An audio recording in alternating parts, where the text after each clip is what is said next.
Well, one of Australia's largest banks has just posted a $10.2 billion cash profit. Which bank?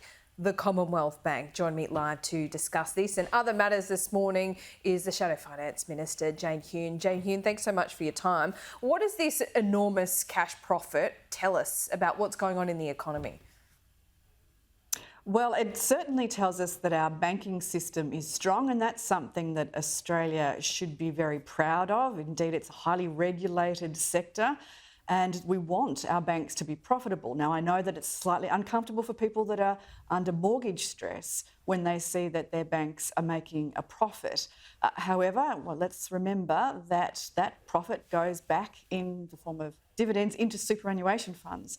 So, yes, we want to make sure that banks are, certainly when interest rates rise, that they're passing on those interest rate rises to depositors as well as to lenders.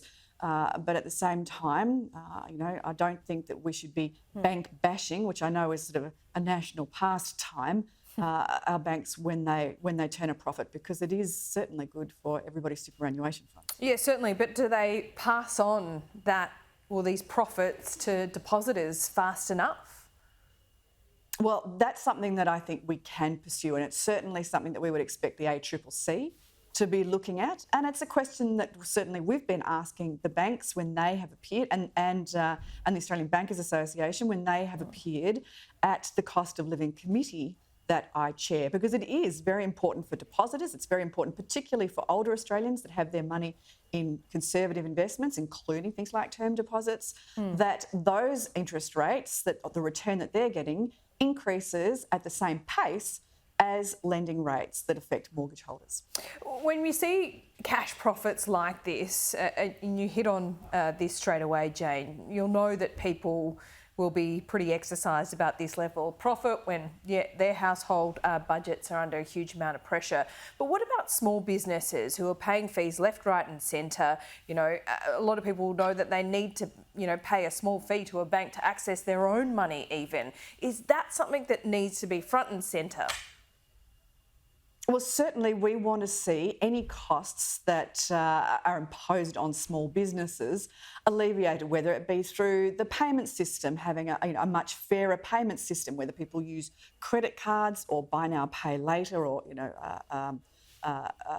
Afterpay or whoever it is, or whether they use EFTPOS machines. There's some friction in the payment system there that actually is a cost imposed on small businesses and potentially then passed on to consumers. So, of course, we want to see those sorts of costs alleviated, and we want to make sure that small businesses can access credit when they need to so that they can manage their cash flows. If that credit is available at inflated rates, that's a real problem for the economy, and certainly would be a dire warning to those that are potentially predicting an economic downturn as a result of this increased inflation, this persistent, sticky increased inflation that we've seen, that we simply can't seem to get down just by raising interest rates.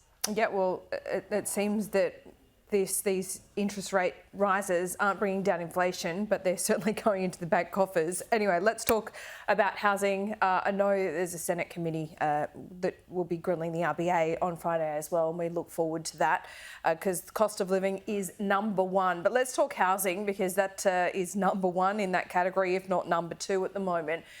The premiers are going to meet with the Prime Minister. This needs to be more than just a talk fest. What can they get done reasonably when they have this meeting? What can be done in the short term, Jane Hume? I'm actually astounded that it's taken this long to have a national cabinet that addresses the issue of housing. I know that rent caps and renters' rights are the top of the agenda, but how about opening up supply of housing? Because we know that supply really sits with is the responsibility of the states. So when you've got wall-to-wall Labor premiers across mainland Australia, surely you don't need a national cabinet for this. Anthony Albanese should be able to pick up the phone to whoever it is, Chris Minns, Dan Andrews, and say, hey, listen, how can we get rid of this problem? How can we work together to address this problem? I was down in Victoria, in Balan, in the Shire of Moorabool, and they were telling me that there were 18,000 houses ready to go, just waiting for state government tick-off from their centralised planning authority. 18,000. Now, if you cannot open up this supply, that is going to mean that the housing crisis that Australians are facing, whether it be renters, whether it be buyers, whether it be current mortgage holders, is going to continue. That is the only way to sustainably bring down the price of housing generally, is to open up supply. Why has this not been done before? Why does it take a national cabinet? It could even be done at the Labor Party National Conference, for goodness sakes. They'll all be there. They're all mates, apparently. You could pass the housing bill too. The Housing Affordable Australia Future Fund only deals with social housing. Let's be very, very clear. And it is a flawed policy. And it's a flawed policy because it's borrowed $10 billion. It's going to cost about $500 million a year just to service. And it's only the returns on that $10 billion that would ever be invested in social housing. If the Future Fund doesn't make a return, there is no guarantee that any money will go into social housing. So not a guarantee of even a single social housing, one single social housing policy built. You know, we've already seen $2 billion that magically appeared after the budget, already allocated to social housing by the Albanese government. Now, we did some questioning at the Cost of Living Committee last week about that social housing $2 billion that's been set aside to be distributed to states. Apparently, even though it has to be expended over the next 2 years,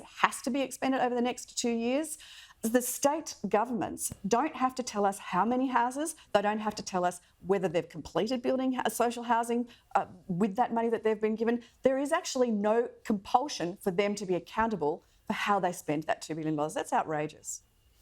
Just before we let you go, Tony Abbott has said last night that he is growing, quote, tired of welcome to country ceremonies. What do you think? Have they become, I guess, the opposite of what was intended when we started these welcome to country ceremonies?